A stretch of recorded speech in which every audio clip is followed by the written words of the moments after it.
Welcome to the Alia Graphic podcast.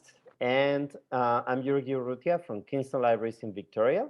I'm speaking from Boomberong land of the Kulin Nation. Sovereignty was never ceded, and we need a treaty. Today, we have an awesome guest that I'm sure Australians are very familiar with.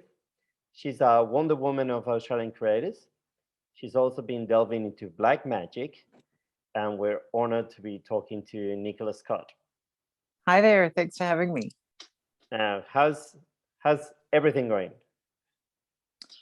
Considering the state of the world, it's pretty good up here, Shay Scott. We're surviving 2020 and 2021 pretty well, all things considered.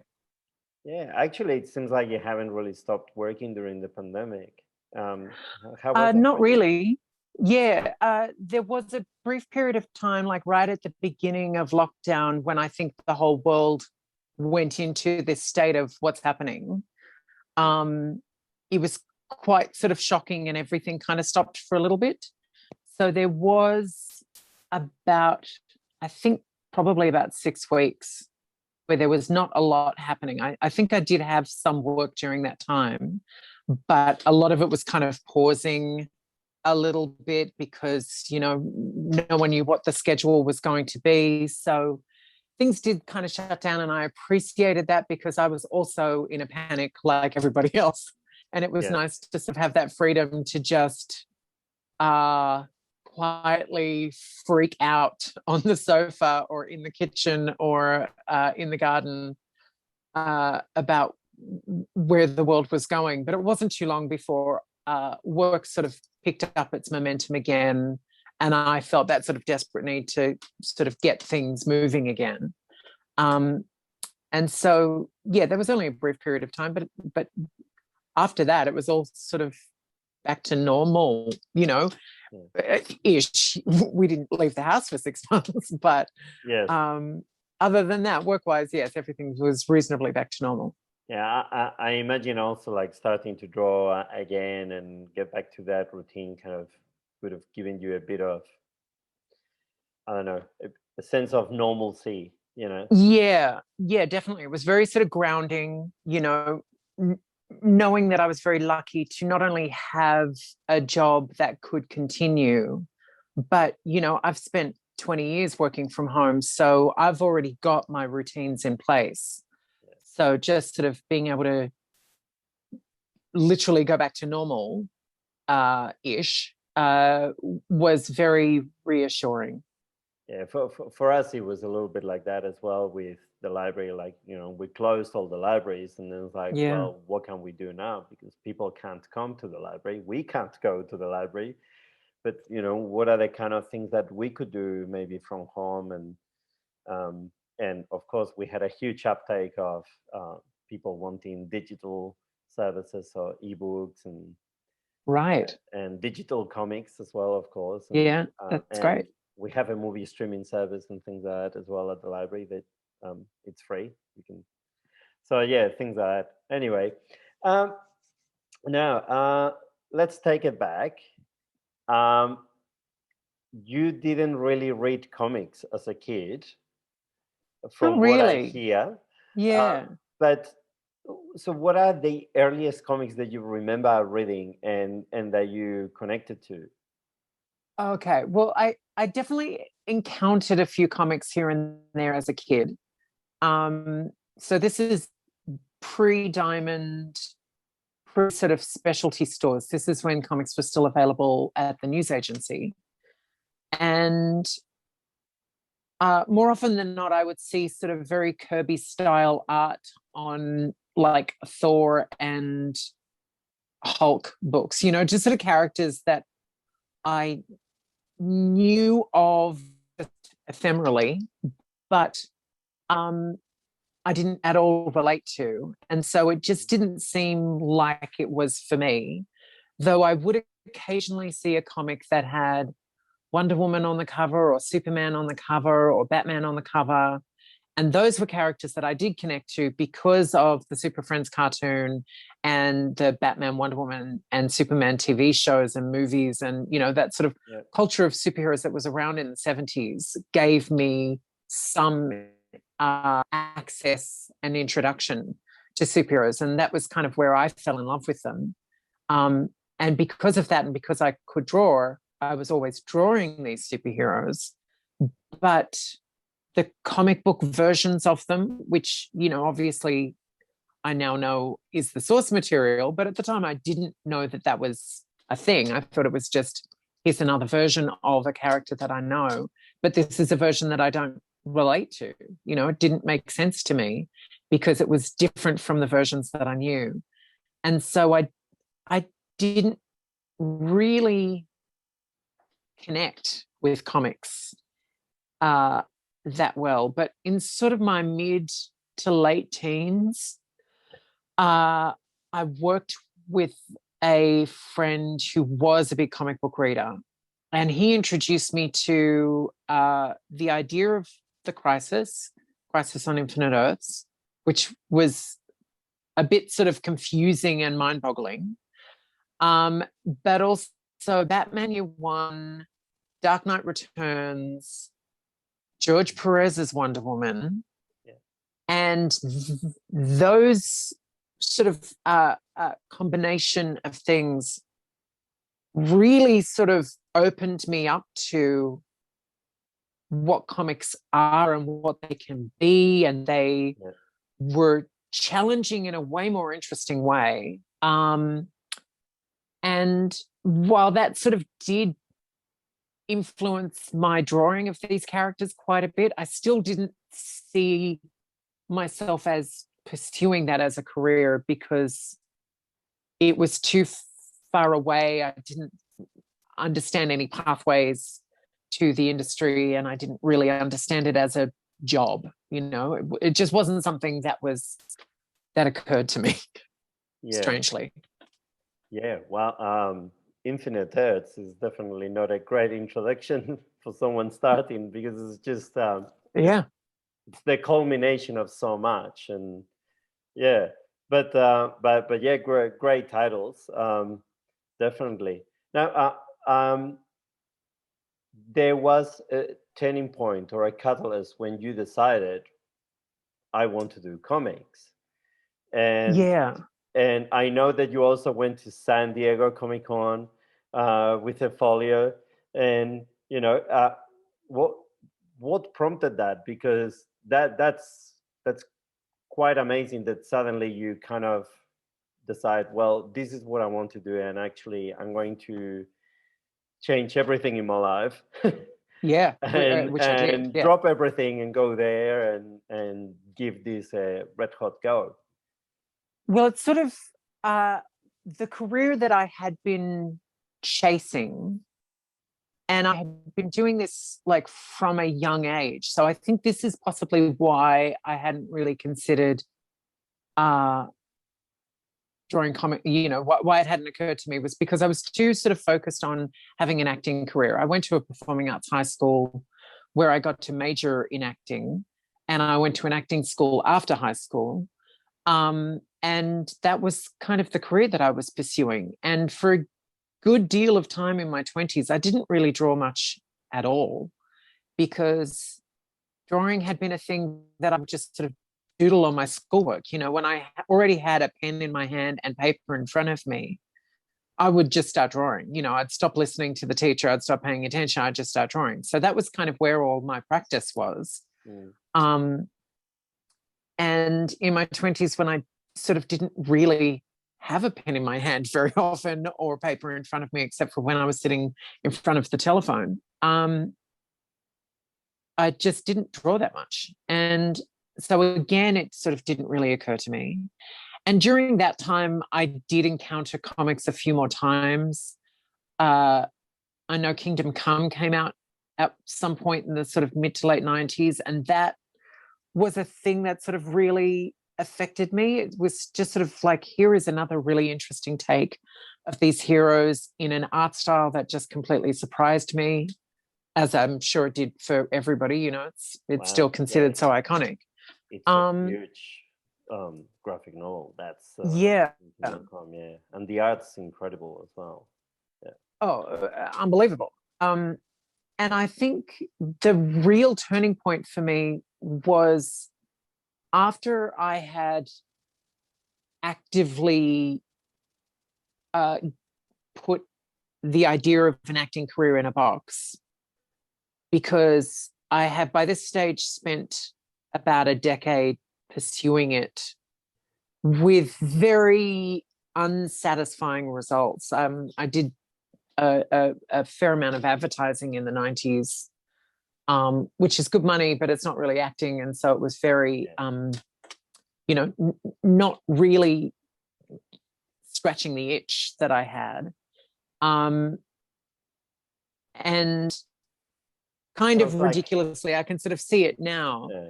But at the time, I was just starting to look my age, because I had always looked older than I was. And I was just starting to look my age, and that was probably when I should have doubled down and really sort of aggressively pursued acting in a more strategic way. But I was just burnt out by that stage. And so I decided that I needed to give it up. Do something creative, though. 100%. I come from a creative family, so there was no way myself or my sisters were going to have a stable, sort of reliable office situated job. That just wasn't in the cards for us. My elder sister is a graphic designer, and even though she did work in an office, by the time I was in sort of halfway through high school, she already had her own business and was incredibly successful. So part of the reason why I was burning out with acting was because I've got these two older sisters who had pursued creative careers that had found very early, very quick, very big success. My middle sister is a singer-songwriter, and she had a sort of big success in the late 80s, early 90s. And so I had this idea that, if you've got the talent and you're prepared to do the hard work, then the success will come, because that was the example that had been set for me by my sisters. And I had been told by my teachers that I had the talent, and I was very diligent about doing the work with acting, but it didn't come. So I was just sort of burnt out. And once that had happened, I spent about, I can't believe it took this long, but it did. I spent about 18 months trying to work out what other creative thing I could do that I could make a living in. And during my time, during that sort of, all of my 20s, I had made a lot of costumes for, theatre things that I'd been in, for theatre things that my friends had been in. So I was like, okay, that's something that I can do. I'd done production design on a number of short films, so that was something that I could do. There were all these sort of creative avenues that seemed like possibilities. But I started sort of making a list of practically what I want out of a career. And one by one, I just sort of started crossing those things off, all of these sort of ideas that had come to mind. I'd just be like, no, I don't want to do that because of this reason. That seems like a really sane reason. I don't want to do that. I don't want to do this. I don't want to do that. And so I'd got it down to drawing, and it was like, what the hell am I going to do with drawing? And instead of and this was literally the turning point. It was like a total 180. Instead of asking myself the question, what can I do with the talents that I have or the skills that I have? Instead, I asked myself the question, what do I want to do?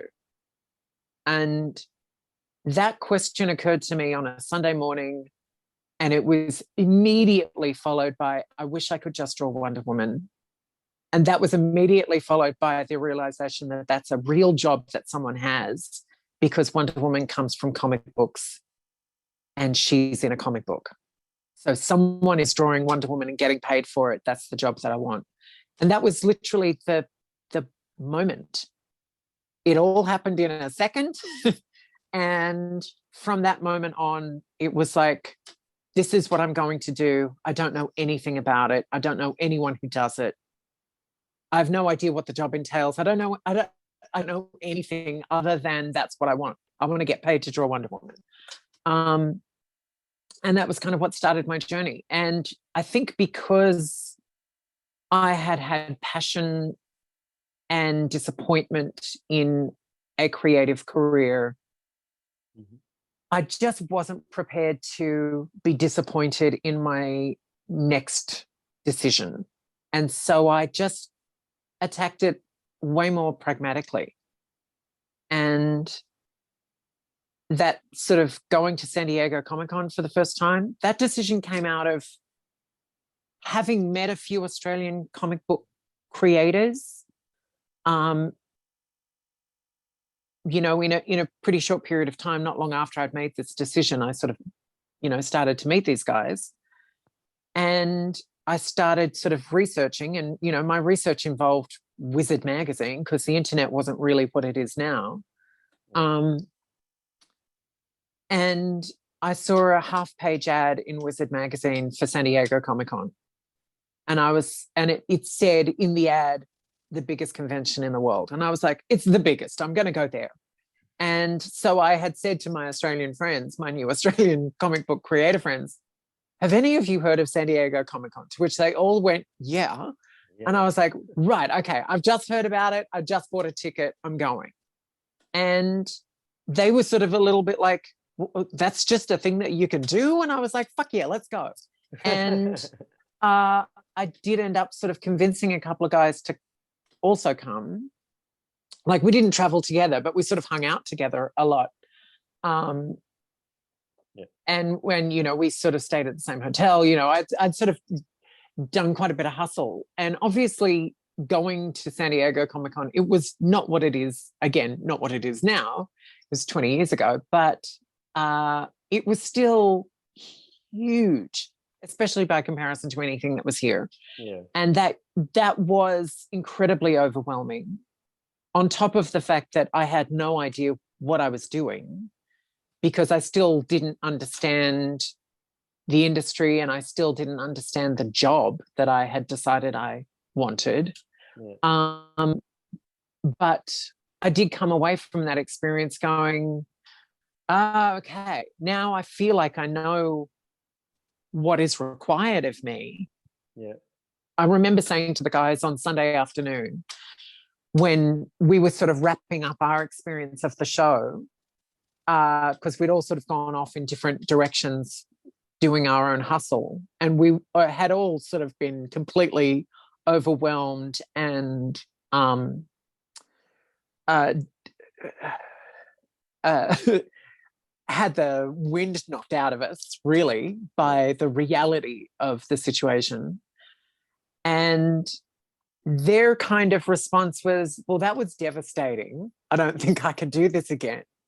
And my response was, yeah, that was devastating, but I think I have to be here next year. I'm going to come back next year. And I went back the next year, and I went back the year after that. And each time I was there, I just sort of learned what I should do for the next year in order to get better, in order to get more employable, in order to meet new people and the right kind of people. So that's kind of how that all happened. From the moment that you decided to start doing this to kind of getting a job and getting... Right. Well, from the moment I decided to do that to getting my first job was about 6 months, I think, which was here in Australia. It was doing some covers for Phosphorescent Comics, which at the time was one of the only publishers of comics. And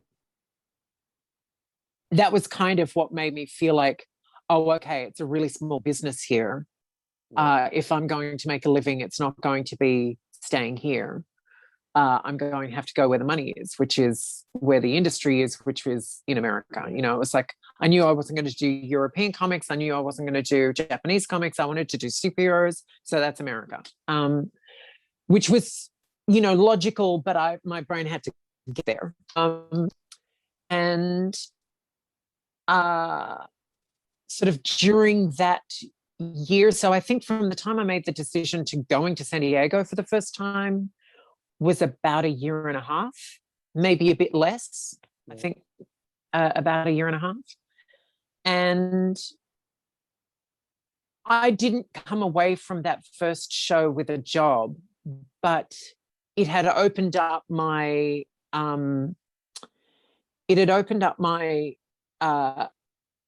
awareness and access to other people trying to hustle. And so through that, I started doing some web comics for free with other people who were trying to break in.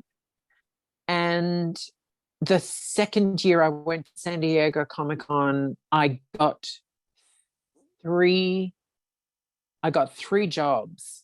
One of them was for Top Cow. One of them was for a small press guy. One of them was a how to draw comic books book. It was like, I've yet to draw one, but here am I being an artist contributing to a how to draw comic books book. And I met a whole lot more people. And the third time I went, I got a Star Wars job, which paid really well, was high exposure. It was the kind of thing that I could say to all of my non-nerdy friends and family, I'm drawing Star Wars, and they would all go, oh, I know what that is. Cool. Yeah. So, that sort of took, 2.5 years, three and a half years. That's cool. And then the next time was DC. So it didn't take very long at all. Yeah, that's actually pretty quick. Yeah.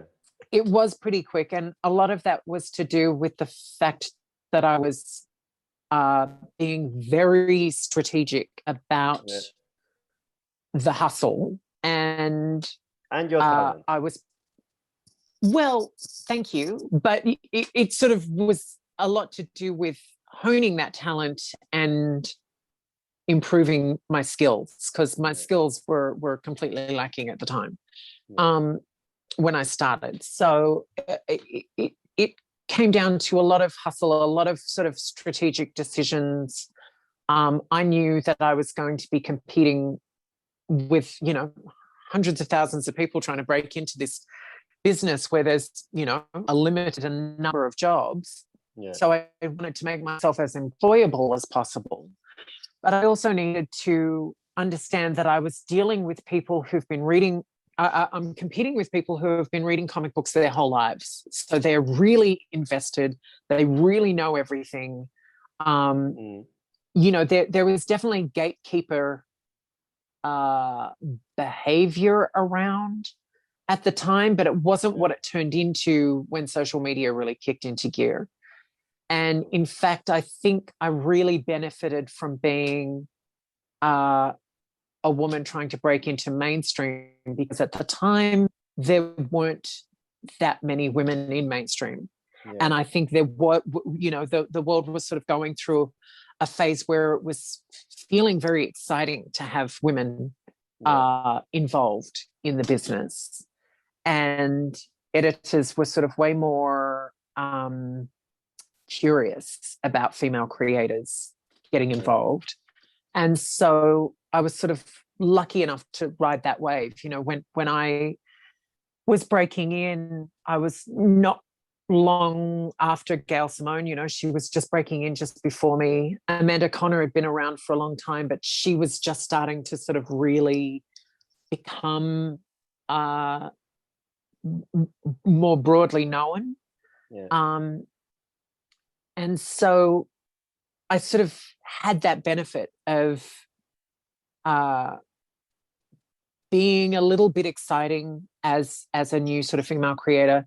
Being an Australian really sort of opened some doors. People were fascinated. It was like, there's someone from Australia here? Yeah, and she's like a woman? What? Something different, something that stands out, something like, wait a second, what?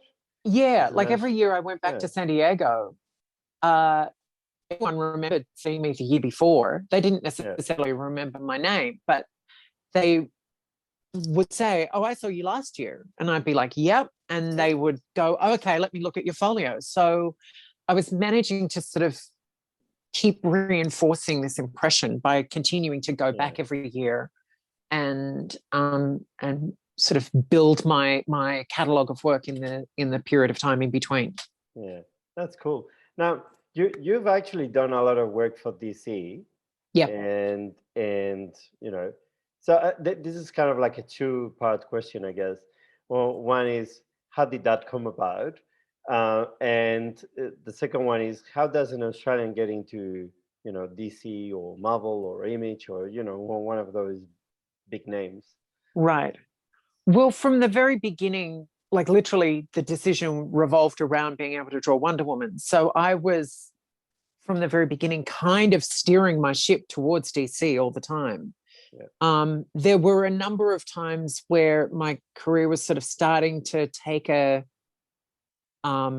illustrated book direction for sort of non-comic book specific publishers, like HarperCollins, like Random House. I was sort of doing a few jobs here and there, and they were all good in terms of giving me some experience and letting me hone my skills and trying new things and giving me interesting credits and paying me. But I kept steering myself back towards specifically DC Comics. I didn't know that many Marvel characters, so I wasn't really aiming my boat there. And at the time, Marvel was sort of a little bit more bro-y than it is now. And I was sort of, I knew that I needed to tread around that kind of culture pretty cautiously, being a sort of, a late 20s, early 30s single woman. I didn't want to find myself in a position where I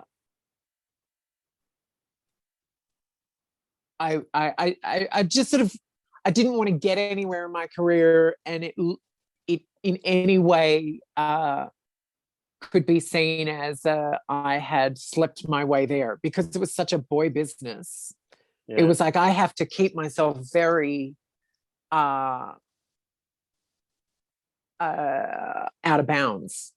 So, I'd sort of set myself this rule: I'm not going to date anyone in this business, because that's going to work against me, not for me. So, and because it was sort of, a bit of bro culture at Marvel, that also sort of scared me a little bit.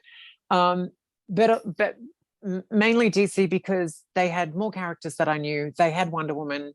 They had more female-led books, like titles that were actually named for female characters. Yeah. So that was a big part of my goal. And I think it was very clear from the very first time I went to San Diego, because of the contents of my portfolio, that Wonder Woman was what I was interested in.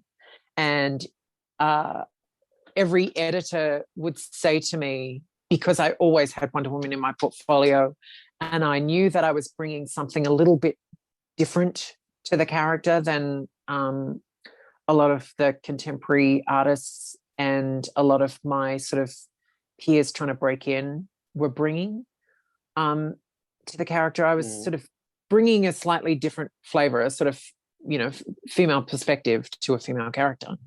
And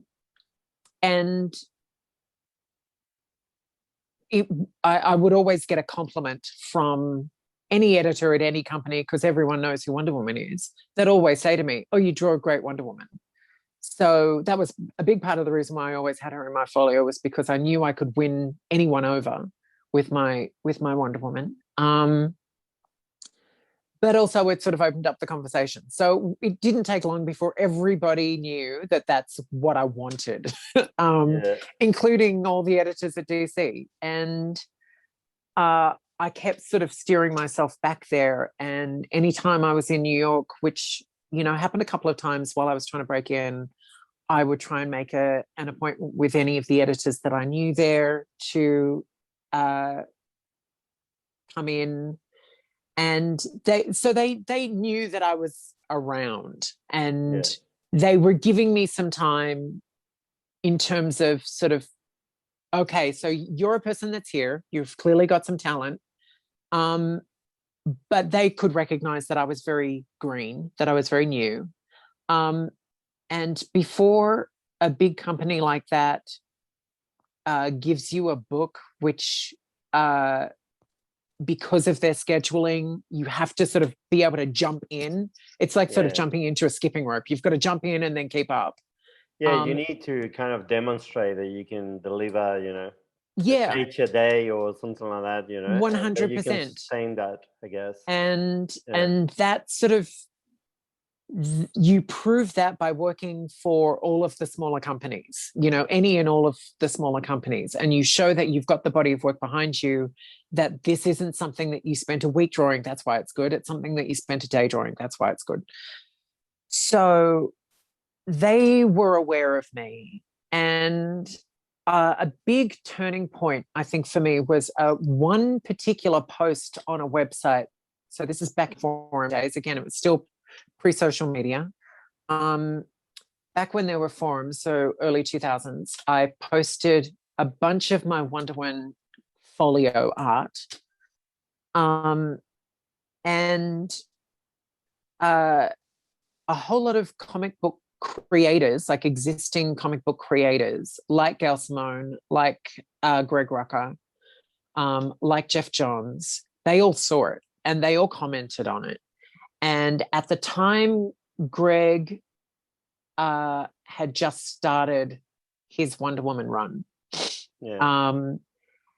And actually, no, he'd been on it for about a year by this stage. So I think by this point, Drew Johnson was close to the end of his contribution. And so Greg started hustling his editor to get me to be the next Wonder Woman artist. And the editor already knew who I was and was just sort of like, oh, okay, we know her, but she's not ready. And Gail Simone was trying to hustle with, I forgot what book she was on at the time, but she was sort of trying to hustle with her editors. So not only was I hustling the editors, but I also had the great fortune of having these writers who were established at the company on my side hustling for me as well. And I didn't know about that until much later. And as it happened, the next time I was at San Diego Comic-Con, I had met Greg, I had met Gail. They were both sort of trying to work with me, whether it was at DC or not. I think, they both liked, oh my God, here's a female artist. We should try and work together. And so at the time Greg and I were going to do a Queen and Country story arc. And so I had a sort of big, long meeting with Greg, and we talked about Queen and Country, and we talked about what he wants to do with the next arc of that and this, that, and the other. And so I felt like that was probably what my next 6 months was going to be, was working with Greg on this story. And then on the Sunday afternoon, Gail Simone came running up to me saying, I think there's going to be an opening on Birds of Prey. You should go and see the editor. And I was like, who is the editor? And she said, it's Mike Carlin.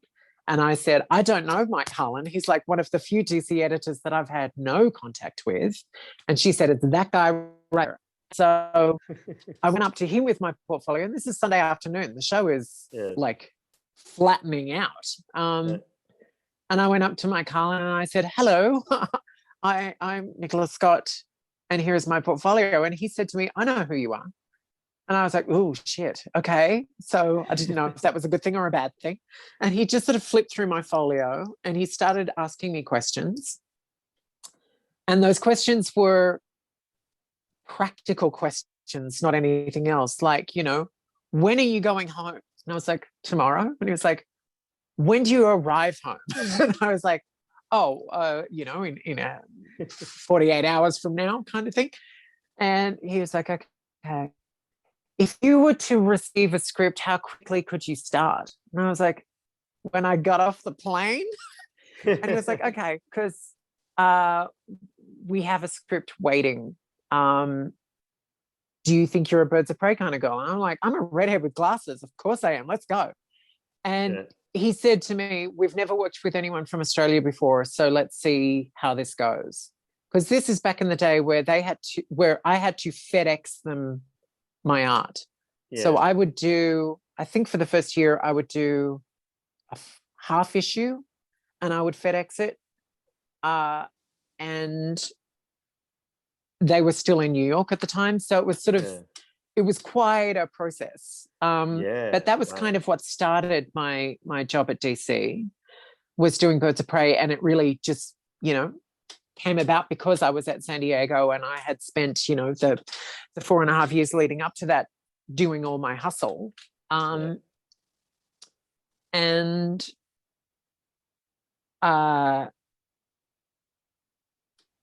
that was, there was no indication if that was just a one-off job. Like, I didn't know if I was filling in for an artist.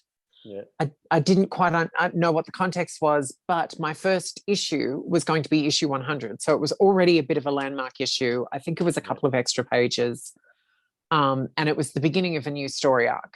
And so I thought, okay, I've got the job that I've been aiming for. A job at DC Comics was what the goal had been. I just got it. Now I have to not lose it, because that's the first thing that happens with anyone that gets one of these jobs, is the reality of having to do it. You can get in your head, you can freak yourself out, you can be late with your deadlines, you can, whatever it is. It was like, right, okay, I finally got it. Now I've got to make sure I don't lose it. And so I just shut up and I did the job. And it wasn't long before the script for the next issue arrived in my inbox. And I was like, oh my God, I'm doing the next one. And then the next one. And then they sort of solicited that issue and they announced that I was the artist on the book. And the forum started talking about me being the new ongoing artist. And so I was like, okay, I'm just going to keep my trap shut and just keep drawing. And I drew 13 issues. You learned about it from the news, from the media? Well, I didn't ask. I didn't want to question, I don't know that they knew. I think they might have just assumed that, if it's the beginning of a story arc, that, whoever this artist is the new artist. So I just shut up and just did the job. And as that arc was wrapping up, he started talking about the next arc. And so it was like, oh, okay, so this is my job now. I'll just keep shutting up and keep doing it. I didn't miss an issue for 13 issues, which I've never done since. I tend to do a story arc and then take a break for an issue and then, pick up another story arc. But for 13 issues in a row, I did not miss a beat. And by the time I went back to San Diego the following year, my editor had said to me, this is going great. I'm going to make sure that you get an exclusive contract. And so that was very reassuring and amazing. Very exciting. And I was signed to an exclusive to them for over a decade. So that was all really fantastic. And that job, I was on Birds of Prey for 2.5 years. And, I left that job because another job presented itself on a different title. That was going to be a little bit of a step up. And almost every sort of major step up in my career happened because I was at San Diego Comic-Con. Now, I know that we shouldn't have favorites, but I know your favorite is Wonder Woman. You've made that very, very clear. Oh, yeah. Out of all the DC work that you've done though, is there a favorite run or a favorite story arc that you have? Oh, yeah, look, I definitely have a few.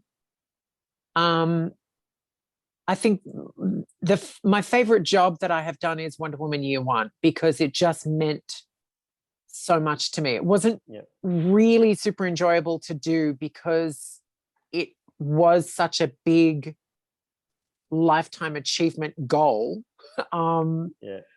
The doing of it was quite overwhelming. It wasn't something that I could just, do and feel comfortable about. I was feeling very anxious about the whole thing. So that was a lot, but it's probably the thing that I'm the most proud of.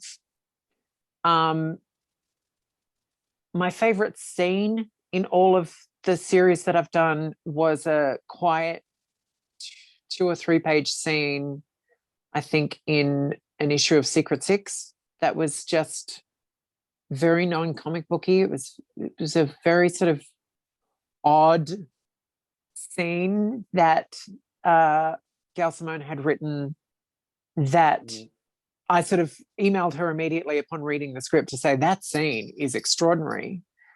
And she said, I wouldn't have written that scene for anybody else because you'll understand how nuanced it is. And so I really enjoyed doing that scene. That was a scene between 2 characters called Bane and Scandal Savage. It was just an unusual comic scene that I really enjoyed. Your kind of acting experience in the past kind of helps you with those kind of the smallest, or the more intimate scenes or character scenes, and I can't tell you how much my acting experience, or just sort of my overall theatre experience, has contributed to my current job, because I act out all the characters. So I'm constantly looking for layers of meaning in every line of dialogue. And sort of being able to act out all of the characters is quite fun. Blocking a scene, sort of, working out what the space is that the characters are in, and then working out where all those characters need to be for everything to flow, and for, the camera angles to keep everybody in a perspective that is not confusing for the reader. It's made me very conscious of my visual storytelling. And sort of, the having made costumes before, I kind of know how clothing works in a sort of intrinsic way. And so that's sort of been really, really satisfying too. But yeah, it's sort of all of my acting experiences kind of come into play somewhere along the line in my comic book work. That's awesome. Now we should move on to Black Magick, which is the Create Our Own series that you're working on with Greg Rucka. And you won the 2019 Aurealis Award for Best Graphic Novel. And it's a great series. I really love it. And Volume 3 came out recently. So, of course, I have to ask, when can we expect the series to continue? Oh, my God. Because that was Ascension 1. So when's 2 coming? Oh, boy. So the original idea, and the original story that we were planning to tell is still the story that we're going to tell. And so I know that we are halfway through the story. There is, we're literally at the halfway point. There is 3 more trades worth of story to tell. Good to know. We are essentially halfway through Act 2 of the story. The problem though is because I paint the book, it takes quite a bit longer to produce than if I was just drawing the book and someone was coloring it.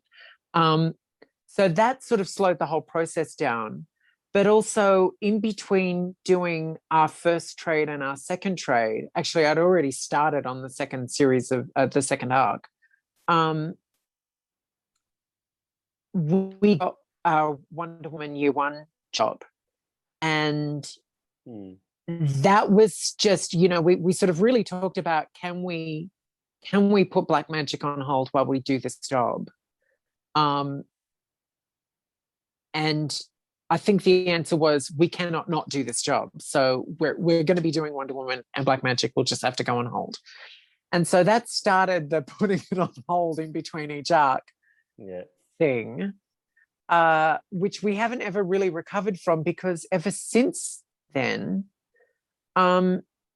Greg has been incredibly busy with like big wig Hollywood stuff. Yeah. And so he's not in the same position to deliver scripts as quickly as I might need them. And because of that sort of, you know, more flexible schedule that we kind of had to give ourselves, I took advantage of that and sort of did things like, you know, we moved out of the city, which, you know, we've been talking about doing for a long time, but never had time because I was always on a monthly book. And I started sort of taking in little bits and pieces of DC work to sort of fill in those spaces. And sometimes those DC jobs are a bit bigger than you know, Greg would like them to be, but you know, got to pay the bills, and I you know, while he's continues to be this busy, it's a good opportunity for me to sort of be doing a bit of both. So it does mean that, you know, in between each arc of Black Magick, I will probably do a couple of smaller mainstream things, because it helps keep my profile elevated. It keeps sort of the bigger paychecks coming in. You know, Black Magick does pretty well for itself, but where it does well for itself is more in the ownership of the property than it is in the selling of the issues themselves. So it really sort of helps in a lot of ways, career-wise, to keep the DC relationship happening for me with the company, but also for me with the audience. Yeah, life is complicated. So yes, it might take a little while. We haven't started the next one yet, and in fact, there's a pretty good chance that we won't be starting it until next year. Okay. Which means it will be sort of sometime in the second half of 2022 that the next arc comes out. So I'll have to think of it. I'll have to think of it more like a European kind of album, you know, which come out every kind of 2 years or something like that. Exactly. Sorry, American comic readers. Yes, it is very much a sort of more European style book. In fact, it's huge in France. I come from Europe. I grew up reading European comics, so I'm okay with that. Oh, sweet. And I know, thank you. I know that we're in the half point, so that's good. Now, you mentioned the art in Black Magick. You know, like you need to paint everything, and the art's really outstanding. I love the style and the use of the gray tones, and with occasional use of color, especially when Magick's being used. And how did you decide to go with this style of art? What was the process there? Right. Well, I knew that I wanted something that was very atmospheric when we started talking about this project. I knew that I wanted to create a mood with the art, and I had a sort of pretty decent window in between finishing my DC monthly book and starting Black Magick. And I was doing a couple of bits and pieces in that position, but one of the major things that I was doing was buying loads and loads and loads of different kinds of art supplies and just playing with them and testing them and seeing what kind of results I could get, what sort of spoke to me. I was waiting to sort of find the thing that looked right and felt right. And I had sort of, you know, practical rules for myself. You know, I couldn't sort of fall in love with, you know, this particular kind of pen that uses a particular kind of ink that you can only get, once in a blue moon from, some country that I have little access to. It had to be like stuff that I can buy from the art supply store anywhere in the world. It had to be readily accessible, was never going to run out. So that was kind of my rules for the paper. That was my rules for all of the art supplies. But just sort of in the testing of those things, I just needed to find what worked. And the end result was, because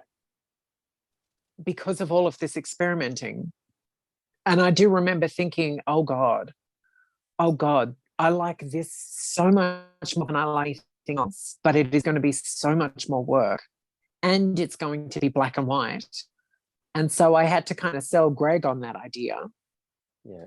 And so I said to Greg, look, I've got this idea, but this is the reality of this idea, how long it will take and stuff, but I feel like it's worth it for the finished product.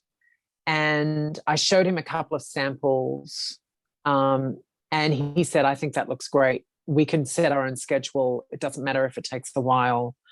We'll just do what we want to do.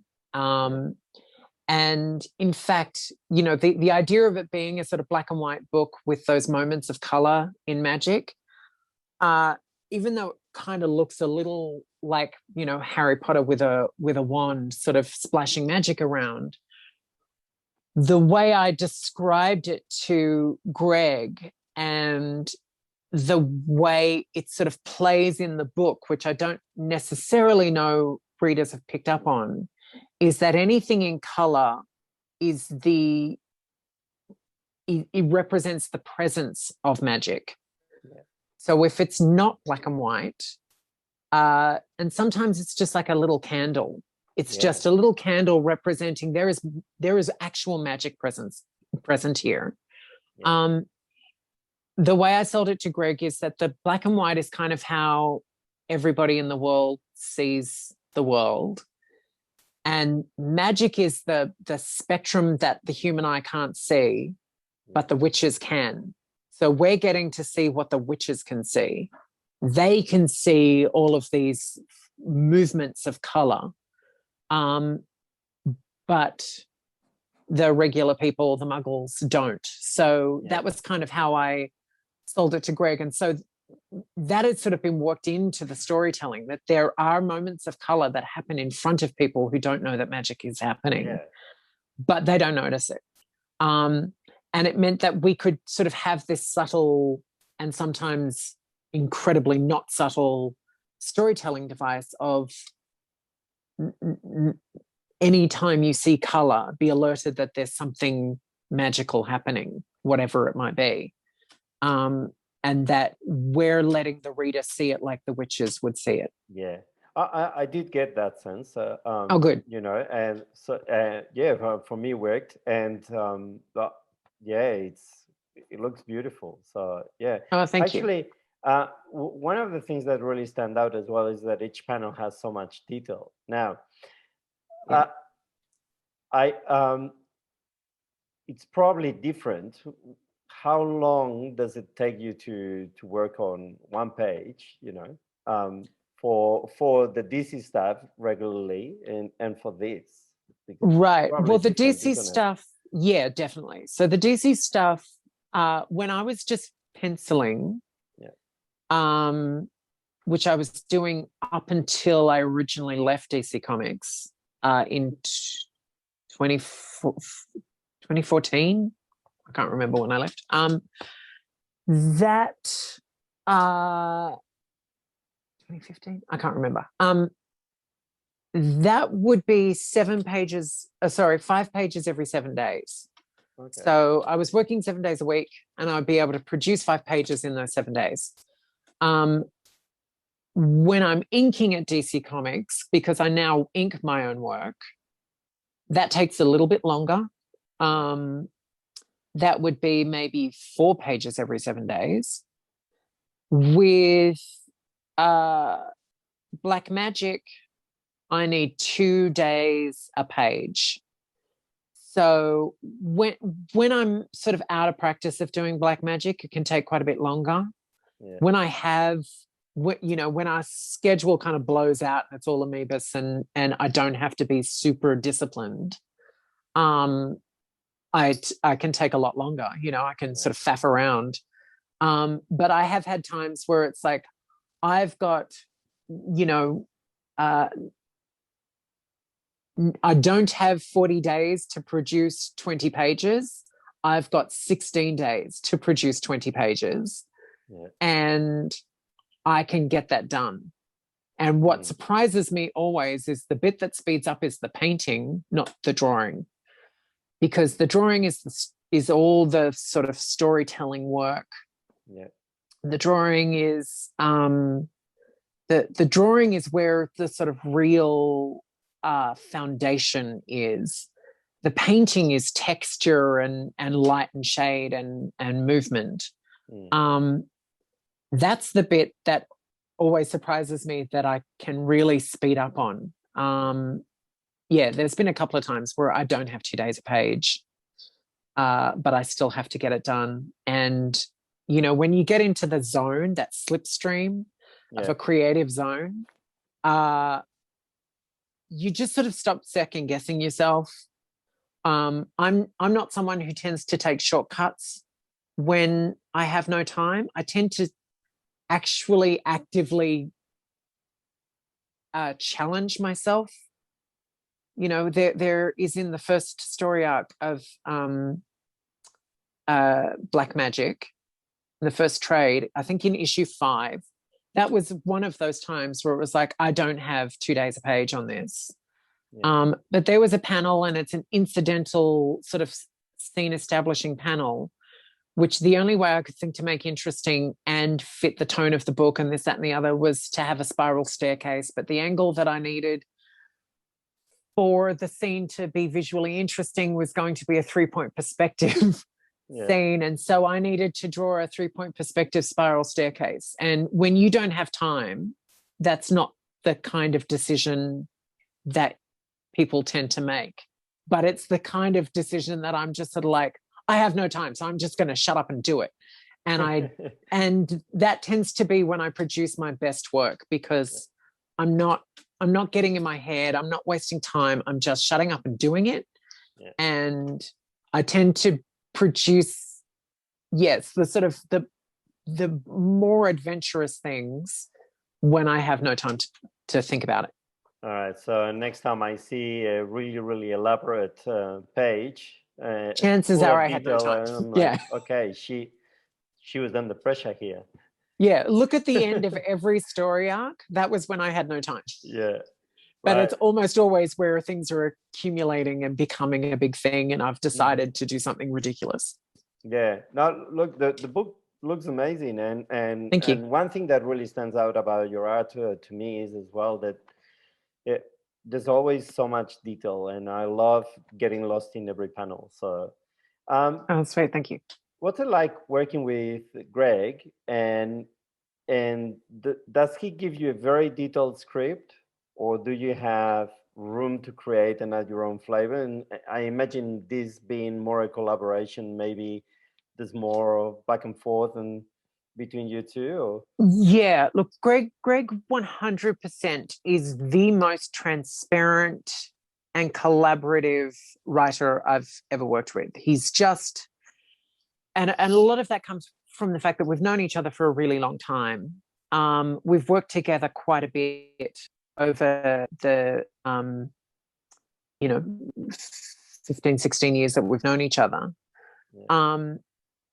And we're friends. So, we have a pretty decent shorthand between us, and a very good understanding of each other's strengths and weaknesses. And I think we play very well together in those terms. We both sort of highlight each other's best stuff. And so when it comes to, every job that we've worked on, he likes to talk with me quite a bit before he writes anything. So we'll sort of really talk in sort of more abstract ways, not really about story specifics. We'll talk in quite abstract ways about sort of tone and direction and our understanding of things in a broad sense. So I always have an idea of where things are going. Yeah. But he will then sit down and write his scripts, and he writes what I would call a full script, but it's not like an Alan Moore script, which gives you every single piece of information to the point of it actually being a little overwhelming, because it's hard to find what's relevant in all of that information. Yeah. You know, if you're told about every detail of a scene, but, you know, the lamp in the corner is the MacGuffin and you don't know that because it's buried in all of this other information. Yeah. That I find that kind of scripting a bit overwhelming and quite taxing, because you don't know how to balance what's important. Yeah. And on the other side of the spectrum is that sort of old school Marvel method of the vague idea of what's happening, you work out all the details and I'll put some dialogue in later. Yeah. Greg knows that I like the specifics of the dialogue. He knows that I'm used to working from sort of plays and teleplays and film scripts and stuff. Yeah. So he'll be very particular about the dialogue, and he'll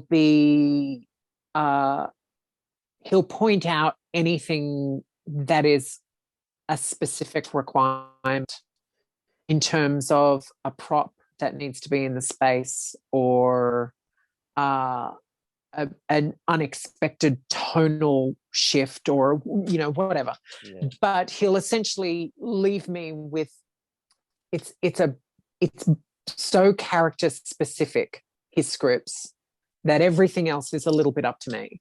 Yeah. So I will get the scripts and I will, you know, read through them and I'll play with the dialogue and this, that, and the other. But I tend to more often than not decide where they're set, you know, unless it's a specific, this takes place on the front steps of the house, or this takes place in this part of the bathroom, or whatever. I'll sort of work out the blocking of the storytelling. And almost all the details in the houses, and so in the spaces. So that's all me super indulging myself, as well as sort of adding to the richness and flavor of the world that we're producing in Blackmagick. So that's sort of like one of my... Oh my God, I can't tell you. I really can't tell you. You can put your own flavor to it. You can add your own things and all that.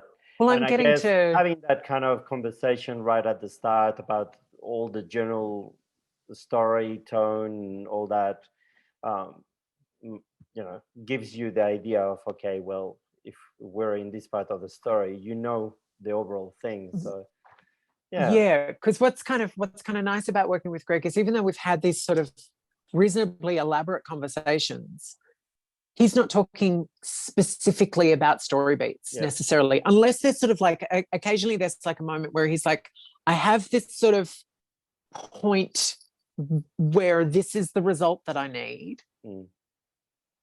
And this is kind of how we're funneling into the crisis moment that produces that result. How do you see, and it will be about character, it will be about context, it'll be about a lot of different things. And so we will talk about this sort of, you know, 360-degree space of a moment. But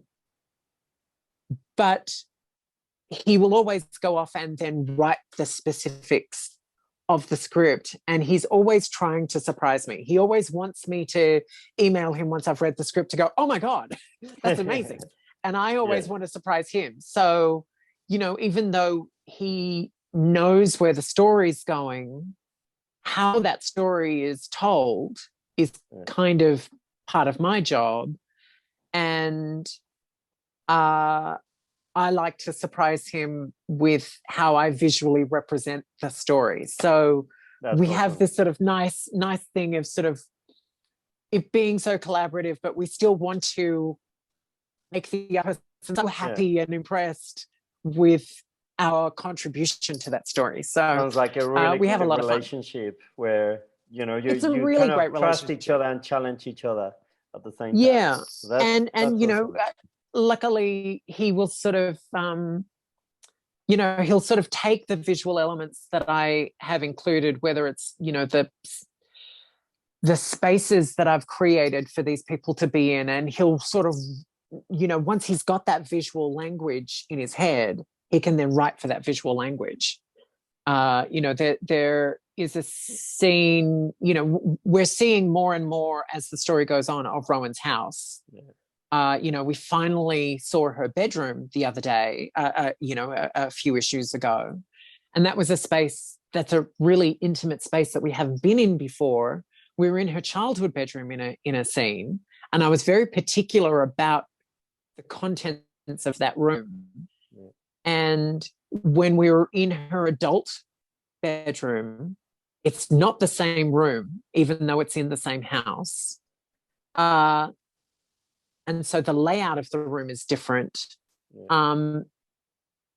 But I did want the flavor of the room to be similar in that, you know, it's still the same person. And in fact, there are some items in the room that were her childhood bedroom as well. So I'm very sort of particular about the specifics of things, yeah, which I think is the kind of detailing that Greg really appreciates too. Me too. Anyway, oh, good. Thanks. We should wrap up because I'm sure you've got more important things to do than talk to me. Now, you worked on DC's Future State recently. What's next? Yeah, that's right.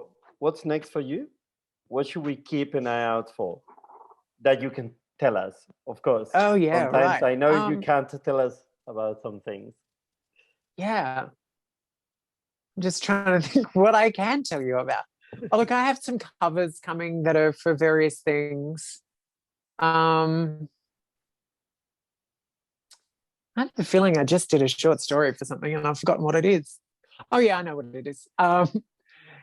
Yes, an anniversary story. Actually, I think this has been announced with Tom Taylor. We're doing a Green Arrow's 80th anniversary is coming up. And so he and I have done a short story for that, which is really cute. Can you tell me? There is a really Green Arrow, and is the Black Canary there as well? She is. Because the way he writes the two of them together is just awesome. So it's very cute. She's not in a lot of it, but she has a great scene, and yeah, she's great. It was a lot of fun to do that story.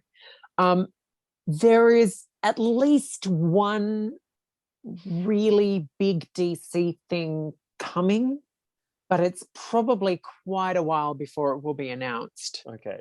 So I don't know that I can talk about that, but it's very exciting, and I'm sort of Rolodexing how I'm going to approach it before, you know, because it's quite a few months away before I even start the job. Okay. But it's very, very exciting. Cool. We'll wait for it, and we'll wait for Ascension 2. Oh, yeah. Sorry. Might be a little while. Yes. Now, finally, to finish, we always ask our guests to tell us about 3 comics or graphic novels they've read recently, or 3 graphic novels that they would like to recommend, or... oh, right. So...